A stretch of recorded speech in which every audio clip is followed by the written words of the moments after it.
তো হ্যালো বন্ধুরা, আমি আশা রাখছি তোমরা সকলেই ভালো আছো। তো তোমরা যে সকল ভাই বোনেরা এসকেবি ইউনিভার্সিটির আন্ডারে বিএ বেঙ্গলি অনার্স নিয়ে থার্ড সেমে পড়ছো, তোমাদের আমি একটু আগে সাজেশন দিলাম সিসি সিক্স থেকে। এবং সিসি সিক্সের একটা অংশ হচ্ছে 20 শতকের কবিতা। সেই 20 শতকের মধ্যে অন্যতম একটি ইম্পর্ট্যান্ট কবিতা হচ্ছে আমার কৈফিয়ত। কাজী নজরুলবাবু লিখেছেন। আমি বলেছি যে এই কবিতাটা তোমাদের জন্য ইম্পর্ট্যান্ট। তো এখান থেকে যে প্রশ্নটি সাধারণত এসে থাকে এই কবিতা থেকে, সেটি আমি তোমাদেরকে একটু লিখিয়ে দিচ্ছি, ঠিক আছে? তো আমি চেষ্টা করছি, আমিও একটু ব্যস্ত আছি, বিএডের টিচিং চলছে আমার। এই ফাঁকে আমি যতগুলো প্রশ্নের অ্যান্সার আমি তোমাদেরকে লেখাতে পারছি এই কাব্য কবিতার বিষয়বস্তু হিসেবে, সেগুলো আমি লিখিয়ে দেওয়ার চেষ্টা করছি, ঠিক আছে? তো চলো তোমরা লিখে নাও, আর কোনো রকম কথা বাড়াচ্ছি না। দেখো, এই আমার কৈফিয়ত থেকে যে প্রশ্নটি আসে সেটি হচ্ছে কি না, আমার কৈফিয়ত কবিতায় সমসাময়িক সমাজ জীবন, রাজনৈতিক হতাশা সুন্দরভাবে স্থান পেয়েছে, তা আলোচনা করো, ঠিক আছে? তো চলো উত্তরটা আমরা একটু লিখে নেবো। হ্যাঁ, উত্তরটি যেভাবে লিখবে, শুরু করো যে কোনো ব্যক্তির দোষের কারণ দেখানো হলে বা অভিযোগ আনা হলে অভিযুক্ত ব্যক্তি যখন নিজের সম্বন্ধে নিয়ে আসা অভিযোগের উত্তর প্রত্যুত্তর দান করেন, তখন তাকে বলা হয় কৈফিয়ত। কৈফিয়ত কথাটির অর্থ হলো জবানবন্দি। তারপর লিখবে নজরুল তার ব্যক্তিগত জীবন ও কবি জীবনের সমকালীন ধর্মীয়, রাজনৈতিক ও সামাজিক দিক থেকে সমালোচিত হয়েছিলেন। তারই জবাবস্বরূপ হিসেবে আমার কৈফিয়ত কবিতাটি রচনা করেন, ঠিক আছে? এরপরে প্যারা চেঞ্জ করে লিখবে কি লিখবে না, 1924 সালে প্রথম স্ত্রী নার্গিসের বর্তমানে প্রমীলা সেনগুপ্তের সাথে নজরুল প্রণয় পরিণয়ে আবদ্ধ হয়েছিলেন। তারপর লিখবে হিন্দু রমণীর বিবাহ প্রসঙ্গে মুসলমান পুরোহিত সম্প্রদায় কবির বিরুদ্ধে নানা রকম অভিযোগ আনেন। গোঁড়া মুসলমানগণ তার কবিতায় হিন্দু রমণীর বাড়াবাড়ি নিয়ে দেবদেবীর নাম, পৌরাণিক প্রসঙ্গ উপস্থাপন করে নজরুলকে বারবার সমালোচনা করেন। কবি এর বিরুদ্ধে বলেছেন, ঠিক আছে? এর বিরুদ্ধে কি বলেছেন একটু হাইফেন দিয়ে চোখে পড়ার মতো আলাদা কালিতে খাতার মাঝ বরাবর, হ্যাঁ, ডবল কোটেশন দিয়ে লিখবে। কি লিখবে না, এটা গোঁড়া রাম ভাবে নাস্তিক আমি, পতিরাম ভাবে কনফুসি, ঠিক আছে? এরপরে প্যারা চেঞ্জ করার দরকার নেই, নিচে লিখবে খাতা শুরু থেকে আবার কি না, আবার গোঁড়া হিন্দুদেরও কবির পছন্দ নয়। তার কবিতায় আরবি ফার্সি শব্দের অতি ব্যবহার লক্ষ্য করা যায়। হিন্দু রমণীকে বিবাহ করার মধ্য দিয়ে কবি যেমন দুঃসাহসিকতার পরিচয় দিয়েছেন, ঠিক তেমনি বিদ্বেষীদেরও তিনি অনায়াসে বিদ্রূপ বাণে বিদ্ধ করেছিলেন। পরে আবার হাইফেন দিয়ে চোখে পড়ার মতো আলাদা কালিতে খাতার মাঝ বরাবর কোটেশন দিয়ে লিখবে কি না, বন্ধু তোমার দিলে না কো দাম, রাজ সরকার রেখেছেন মান, ঠিক আছে? অর্থাৎ কিনা বন্ধু তোমার দিলে না কো দাম, রাজ সরকার রেখেছেন মান, এটা। হ্যাঁ, পরে আবার খাতা শুরু থেকে লিখবে কি না, এইভাবে নজরুল সমকালীন বিদ্রোহী গোষ্ঠীর উচিত শিক্ষা দিয়েছেন। পরে আবার প্যারা চেঞ্জ করে একবার লিখবে, প্যারা চেঞ্জ করে কি লিখবে না, নজরুল বাংলা ভাষায় প্রথম কবি যিনি ধূমকেতু পত্রিকার আগুন ঝরানো বাণী ব্যবহার করে কারারুদ্ধ হয়েছিলেন। তিনি ব্রিটিশ সরকারের ঘুম কেড়ে নিয়েছিলেন। কবি নজরুল ছিলেন সমকালীন ভারতবর্ষের তথা বাংলাদেশের রাষ্ট্রীয় স্বাধীনতার ক্ষেত্রে অহিংস্র ও স্বতন্ত্র বিপ্লবের অগ্রদূত। তারপর লিখবে গান্ধীবাদী অসহযোগ আন্দোলনে তার বিশ্বাস ছিল না।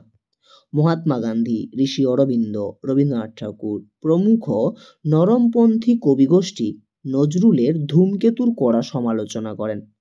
ধূমকেতুটা কি না, একটা পত্রিকা, ঠিক আছে? ধূমকেতু পত্রিকা, ওকে, এখানে দেখো লেখা আছে ধূমকেতু পত্রিকা, কেমন? ওয়েট, হ্যাঁ, এই যে ধূমকেতু পত্রিকা। হ্যাঁ, কি না, এই যে নরমপন্থী যে মানুষজন রয়েছে, অর্থাৎ মহাত্মা গান্ধী, শ্রী অরবিন্দ, রবীন্দ্রনাথ ঠাকুর, এরা কি করছে না, এই যে নজরুলের ধূমকেতু পত্রিকায় এটাকে কড়া সমালোচনা করছে, তীব্রভাবে সমালোচনা করছে, ঠিক আছে? তারপর লিখবে যে স্বাধীনতা আন্দোলনের বীর পুরুষ নজরুল তৎকালীন রাজনৈতিক নেতাদের তীব্র বিদ্রূপে জর্জরিত করেছিলেন। কবির ভাষায়, আবার হাইফেন দিয়ে চোখে পড়ার মতো আলাদা কালিতে, হ্যাঁ, কিছুগুলো লাইন আছে, এটা একটু মনে রাখতে হবে তোমাদেরকে। হ্যাঁ, লিখবে খাতার মাঝ বরাবর। হ্যাঁ, কি লিখবে না, আমি বলি ওরে কথা শোন ক্ষেপা, দিব্যি আছিস খোশহালে, প্রায় হাফ নেতা হয়ে উঠেছিস, এবার এ দাও ফসকালে, ফুল নেতা আর হবিনে যে হায়, বক্তৃতা দিয়ে কাঁদিতে সভায়, গুঁড়ায়ে লঙ্কা পকেটেতে বোকা, এই বেলা ঢোকা, সেই তালে নিস্তর ফুটো ঘরটাও ছেয়ে, নয় পস্তাবি শেষকালে। এই লাইনটা একটু মুখস্থ তোমাদেরকে একটু রাখতে হবে, অনেকটাই বড়, ঠিক আছে।